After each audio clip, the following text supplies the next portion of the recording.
Oh my gosh, you chose me. In this video, I have some sculptures that I baked, but didn't have any plan for them, and then I looked at them and I figured, what if I could give them a makeover? Like, use them as a skeleton. And I tell myself, Olivia, that's a great idea. Oh my gosh. So I hope you guys are excited as I am, because this is a new series called the Clay Sculpture Makeover. The dark gray one kind of looks like a little poopy. Or, you know, a little elephant. But probably not. And this one kind of looks like a W, but I can see it looking as something else, so that's why I'm going to use it first. And right away, now that it's at a different angle, and I'm going to outline it with my Procreate, I see that this kind of looks like an eel. I know you can't really see it right now, but, I mean, I didn't either, but I see it now. And now that I've turned it in this way, it looks like an eel. And as you can see, I don't know how to write music notes. Oh my goodness. But then I remembered, sort of. So I erased that one, and I tried again. Because you gotta try again. There we go. And I think I got a little too excited, but it's okay. I clipped it out. Drawing the jaw, and I also am gonna draw some finnies, kind of. What are those fins? Are they fins, or are they just excess spinal jelly? Do eels have spines? I think they do. I think they're vertebrae. I don't know. Eels are weird, man. I watched the show and they told me that no one knows how they reproduce. Like, how do you not know how eels reproduce, but we've been to the moon? Hello?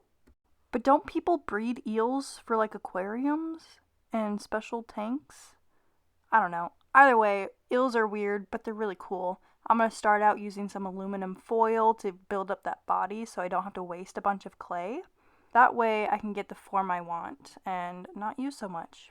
Because if you guys haven't noticed, clay is really expensive, especially Super Sculpey. So please like and subscribe so I can keep buying some clay. Thank you. And you guys always want to make sure your sculptures can stand, unless you're going for the toppled over look. But let's start with some Super Sculpey and add on some liquid clay, which is also a bacon bond. Why is he looking at us like that? I'm also going to add some to the actual sculpture since it's already baked clay. I really want it to adhere with the other clay. So I'm going to do that, smooth it out, and make sure it's the shape that I want. And I'm going to add some more clay for the cheekbones, because it's an eel, it's sophisticated, a little scary. You know eels. And I feel like putting cheekbones on an eel is a pretty good call. And if you disagree, well, it's valid, you know. We don't even know how they reproduce. Do they even have cheekbones for sure? I don't think so. Here's a drink that I'm drinking. Oh yeah. It's pretty good. If you haven't tried it, you should try it. Okay, listen to this right here.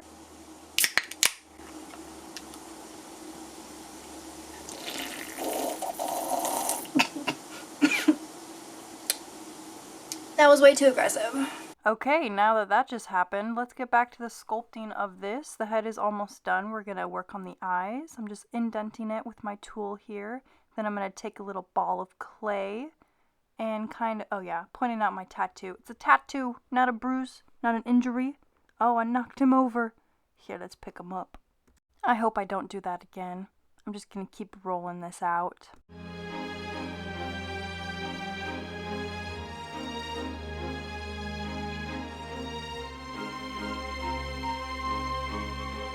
He's fine. He's okay.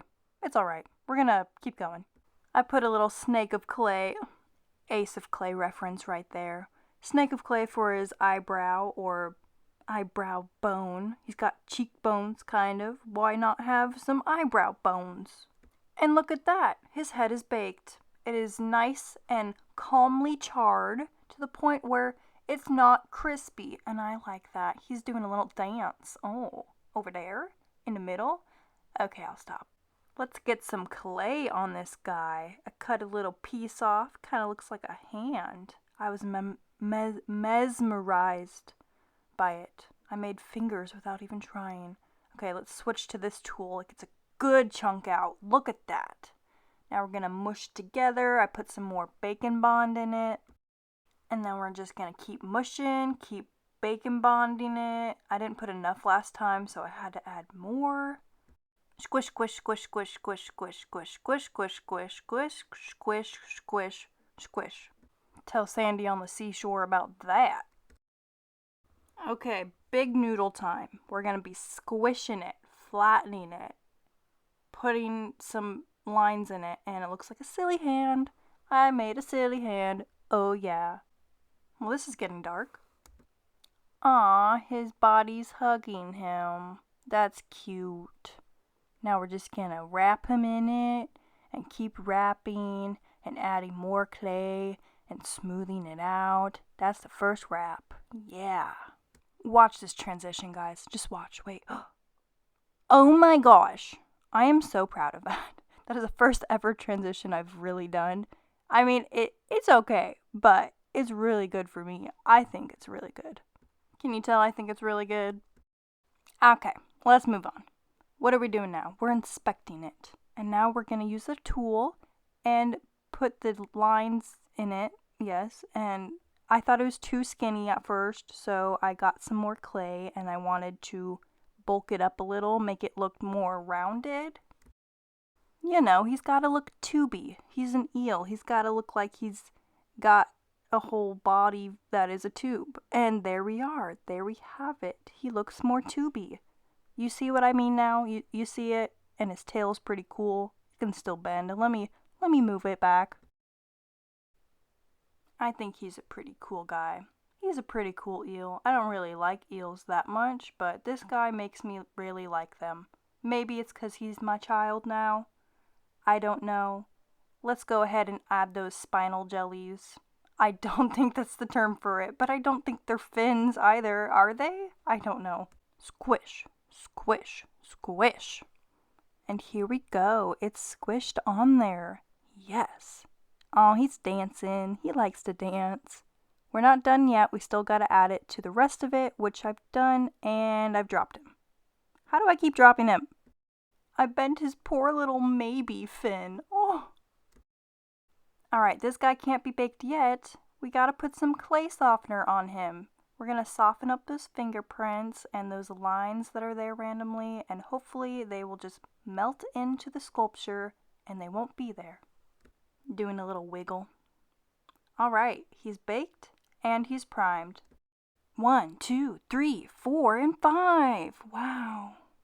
And these two are going to be his main colors. Kind of.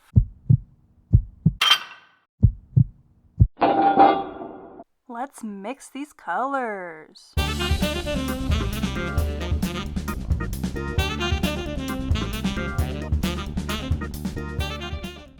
You guys don't even know. Orange is my favorite color, but this color came out so beautiful. This is one of the prettiest colors I've ever made. Ever. And it's like the same color as Spider-Man's pants. It's just beautiful. The color, I mean. And Spider-Man's butt. But we don't have to talk about that.